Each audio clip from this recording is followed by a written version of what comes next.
Czy już możemy powoli zaczynać? Dobra. I'm ready when you're ready. Ready. Okay. Yeah.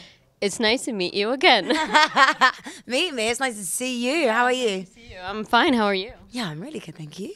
Well, I'd like to do a warm-up first and like start a few sentences that I'd like you to finish. Oh. So the thing I love most in life is?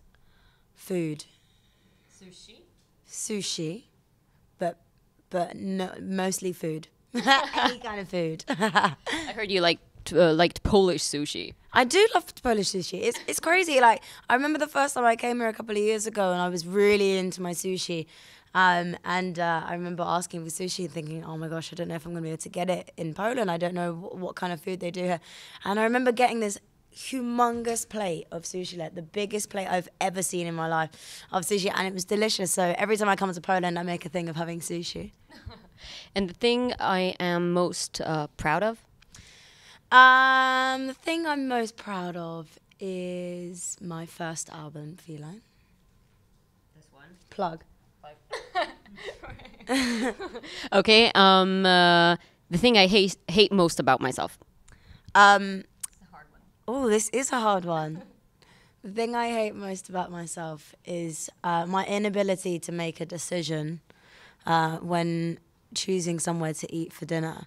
So I'd be like, what do you want to eat for dinner? I'd be like, oh, I don't know, what do you want to eat for dinner? No one can ever answer the question, but I can never answer the question. I knew you would talk about food.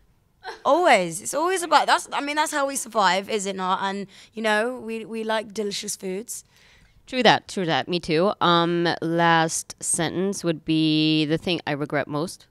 The thing I regret most is not living in the moment a little bit more. Like, a lot has happened for me in the last couple of years that have been really exciting, and I've always been very like sort of reserved and don't get too excited until anything sort of happens. And so I think I regret the most is like when big things happen, and I'm like, okay, that's cool. Yeah. Whereas I should have been like, this is amazing. Too much is going on. Yeah, too much. I think I don't live in now enough. I'm too busy thinking forward ahead. Yeah, but you know, maybe when you go to the future, you think about the past, that so many things have happened that, you know, you like have great memories.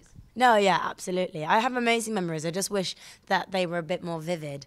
You know, like I feel like everything's gone so fast in the last couple of years that somebody has to remind me of things, and I'm like, oh yeah, that happened. It wasn't a dream.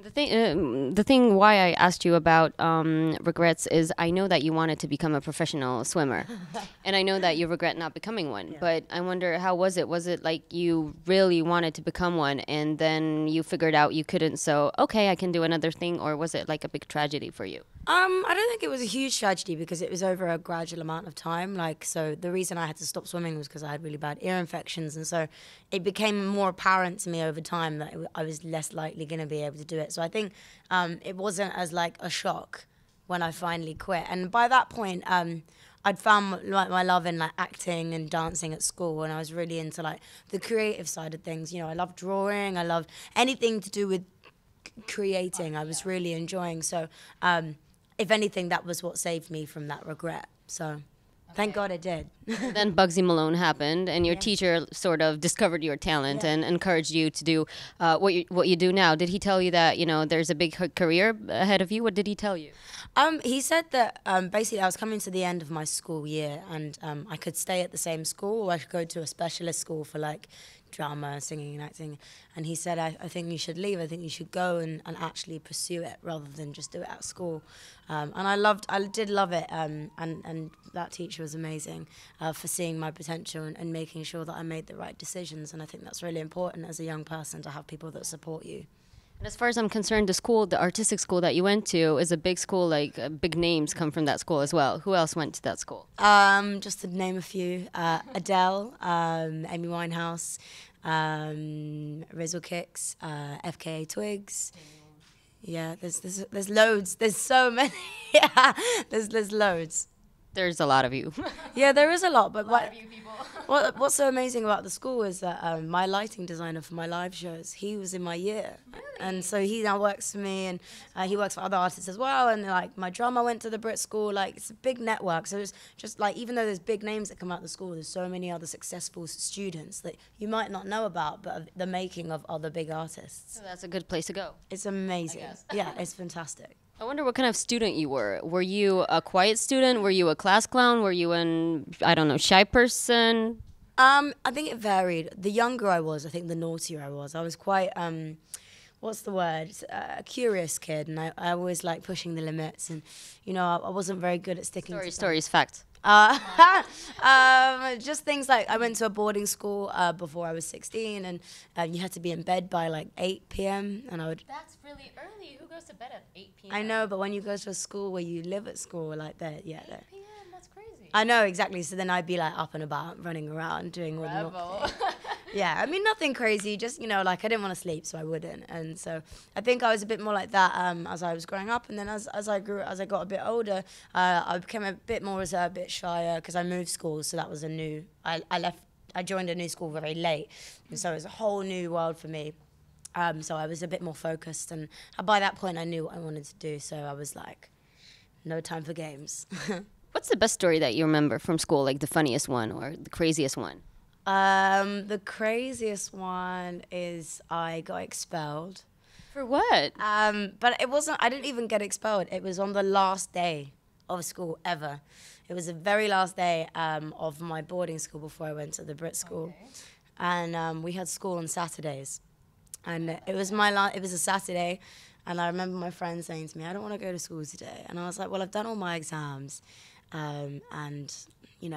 It's a Saturday. I don't want to do it either. So we went down to the local town and 30 other people came with us and we had a bit of a party in the park and yeah, we got caught. We got caught, but I mean, like I say expelled. I would have been expelled if I was staying. Good thing it was the last day. I think that's why it was kind of like that. But yeah. You once said that you basically grew up in the music industry. So what was that childhood like?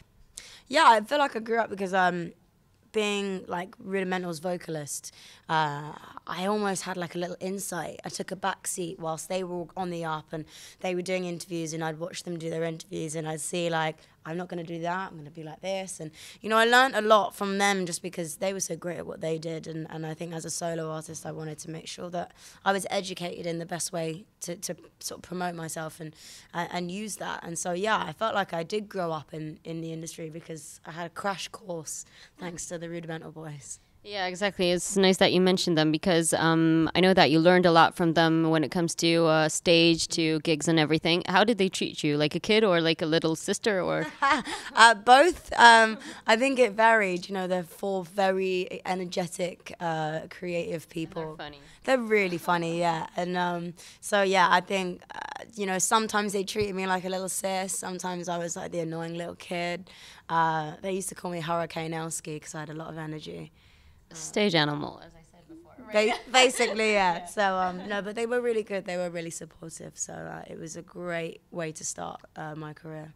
Do you remember your first time on stage? Yeah, I do actually. Was that at school or your gig? No, well, yeah, at school, yeah, I did a couple of those, and I loved those. I loved them so much. But I think the first time I ever did anything in front of an audience that didn't know necessarily what I was doing was with Rudimental, and it was in a small little gig in Camden in London. And it was like one of their first live shows with like singers and a band and stuff.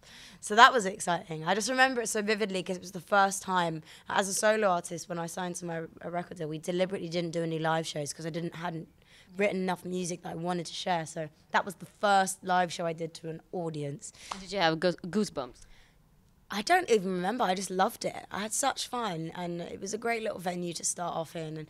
And what was funny is that like over that week, we went from like I think it was like a 500 capacity to like a 1,000 capacity, and then by the weekend we were doing like 5,000 capacity. So I had to like grow up very quickly in that week as to how to handle an audience. So I didn't have time to be nervous or scared. That's a good thing. So it sort of, gave you some exercise. Yeah, absolutely. I had to throw me in the deep end and just do it. And it was brilliant. Well, your first album is already out for a while now. And I know that you're planning on releasing your sophomore album. Are you scared? No, not at all. I feel like this one, Feline, I was like 16 when I first started writing it. I'm 22 now and I feel like, because it was delayed quite a bit, I'd heard the songs a million times. So for me, I I loved them and I still love them, but I'm already thinking ahead, and I've always been very like about the future and what's coming next. And so I'm not scared because what's coming next is different to this one. It's not trying to, you know, I'm not trying to like beat this one. I'm not trying to get like a, I think the sound is different as well, and I think that's what's really exciting for me. I've just enjoyed, that was kind of like the experiment album with the sounds that I wanted to create and like how I want my live show to be, and now album 2 is very much digging deeper. Okay, so I bet that when your sophomore album comes out, we see again. We're going to see again. Oh, you'll see me. I need some sushi.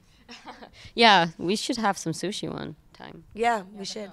Definitely. Okay, well, thank you very much. Have fun in Poland. Thank you. Thank you. Thank you. It's a wrap. It's a wrap.